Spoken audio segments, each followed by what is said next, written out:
Mettre toutes les tribus autour d'une même table, privilégier une politique agricole, informatiser les services générateurs des recettes, ceci permettrait à la province de Lomami, longtemps considérée comme dernière parmi les provinces de la RDC, à décoller. C'est ce que pense l'Union pour la démocratie et le progrès social Fédération de Mouéné-Ditou, qui lors d'une interview à la presse ce lundi juge négatif le bilan de l'an 1 de gouvernance de Sylvain Lubamba Mayombo à la tête de la Lomami.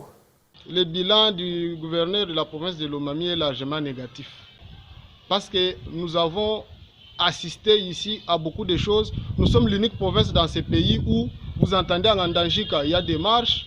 Pour les rétro-Kassai oriental, à Kamiji, la même chose, à Monidite, des pétitions. Si nous prenons le plan social, vous allez voir que la province de Lomami a fait face à une flambée des prix de maïs ici, qui est l'aliment de base dans notre espace. Vous allez voir, toutes les deux villes de notre province, Kabinda et Mouéné-Ditou, il y a des ravins.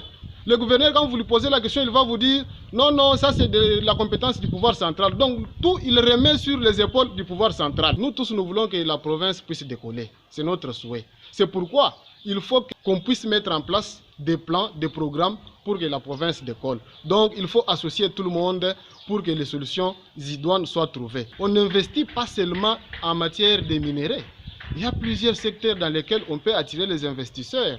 Les services comme la régie financière, tous les services générateurs de revenus, il faut, dans la mesure du possible, informatiser ces services-là. Parce qu'il y a un coulage de recettes que nous n'avons jamais vu. Parce que quand la province a beaucoup d'argent, le développement peut être possible.